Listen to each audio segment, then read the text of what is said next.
I met Cassandra at a party. She stayed on the fringe of the crowd, not quite an outsider, but not quite part of the group.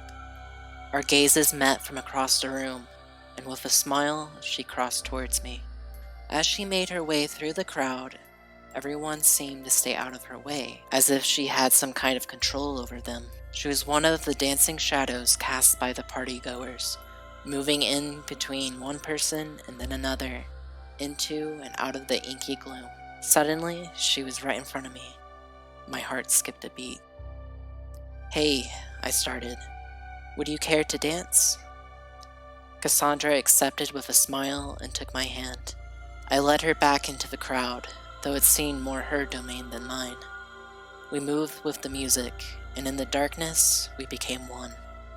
Her lurid green eyes gleamed in the dark. The hint of a smile played on the corners of her lips. She asked me to kiss her, so I did. We stayed together until the end, until the music had died away and only the two of us were left. We walked through the woods with only the light of the moon to guide our steps. Cassandra shivered, so I draped my jacket over her shoulders and drew her close.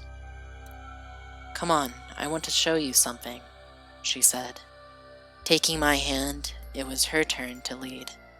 I followed her into the woods, around tree and through brush, until I couldn't tell which way we had come. The night air had a static feeling, like when a thunderstorm is about to hit. Something about the forest was strange. The trees around us were short, as if something hindered their growth past 6 feet. They were gnarled and stripped of their leaves, despite it being summer.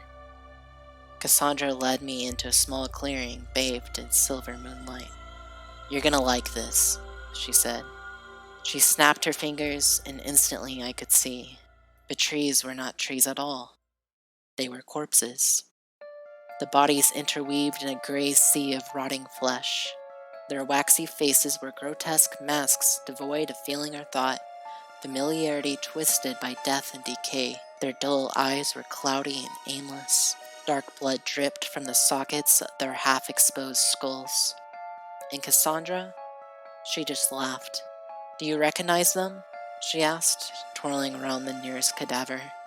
"They're the people from the party." I was awestruck with horror. Everywhere I turned, glazed eyes stared back at me. I stepped away from the nearest one, and then stepped right back when that move brought me closer to Cassandra. "What's wrong?" she asked, gesturing to the stumbling horde of dead surrounding us. "It's not that bad of a crowd." Then something changed. The dead seemed to notice us for the first time. Every one of them twisted their disturbed remains towards us, or more specifically, towards Cassandra. A look of doubt crossed her features, breaking the calm facade that she had maintained all evening. She stumbled back from the nearest corpse and into the arms of another. She screamed. I bolted away through the swarm of reanimated dead. Luckily, they were not as focused on me as they were on their ex-master. When I reached the outside edge of the swarm, I looked back. Cassandra was strung up by hundreds of decaying limbs, a false idol for the ghoulish members of a dark congregation. She wasn't torn apart like a victim in some zombie film. Rather, she was worshipped in the worst way possible. I will never know what dark magic she evoked to animate the dead, nor do I know her motivation. In the end, it doesn't make a difference. Because as the mass of what had once been human, and still bore a twisted human resemblance, ripped the soul from that poor woman, the only thing that remained for mere moments after was her humanity.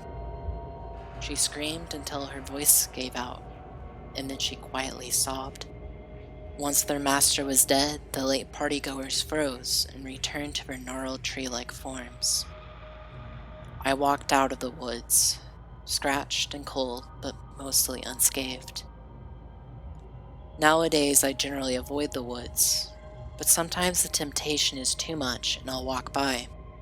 In the evening, if the wind is just right, I can still hear Cassandra weeping.